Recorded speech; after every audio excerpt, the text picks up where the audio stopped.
চন্দননগরের পূজা পরিক্রমার তৃতীয় পর্বে আমরা দেখে নেব হরিদ্দারডাঙ্গার পূজা মণ্ডপ।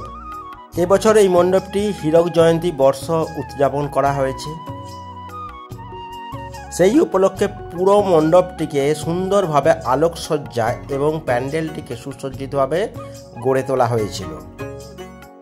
চন্দননগর মূলত আলোর শহর হিসেবে পরিচিত, বিশেষ করে এই জগদ্ধাত্রী পূজার সময়। পুকুরের মধ্যে ফোয়ারা তো আমরা অনেক দেখেছি, কিন্তু এখানে আলোর রিফ্লেক্টে এত সুন্দরভাবে লাগছিল, সত্যিই অসাধারণ। মণ্ডপের সামনের অংশ ছিল এটা, পুরো অংশটাই বাঁশের বিভিন্ন অংশ দিয়ে এবং কার্ডবোর্ড দিয়ে নির্মাণ করা হয়েছিল। ভেতরের অংশটা ছিল আরও অপরূপ সুন্দর। পুরোটা নগরায়নের একটা চিত্র তুলে ধরা হয়েছিল, বিভিন্ন ঘর বাড়ি, এগুলো পুরোটাই কার্ডবোর্ড দিয়ে তৈরি এবং এর সম্মুখ ভাগে একটা চারকলের ছবি আঁকা ছিল। এবং মণ্ডপের সিলিংটা যদি আমরা লক্ষ্য করি, সেখানে কিন্তু গ্যালাক্সির সম্পূর্ণ একটা চিত্র সুন্দরভাবে উপস্থাপন করা হয়েছিল। এই মণ্ডপের সবচেয়ে মূল আকর্ষণ ছিল সিংহবাহিনী মা।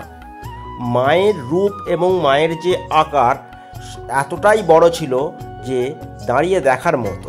সামনাসামনি দেখলে তবেই বুঝতে পারবে, ক্যামেরায় অতটা ধরা পড়ছে না, তবে আমি যতটা পারছি চেষ্টা করছি একটু জুম করে দেখানোর, যে মায়ের আশপাশের যে কাজগুলো, সেই কাজগুলো কতটা নিখুঁত এবং প্রত্যেকটা অংশে বিভিন্ন দেবদেবীর মূর্তি খোদাই করা আছে। মায়ের মুকুটের একদম ওপরে হর পার্বতী এবং বিভিন্ন দেবদেবী বিভিন্ন অংশে সুন্দরভাবে খোদিত করে চিত্রায়িত করা রয়েছে।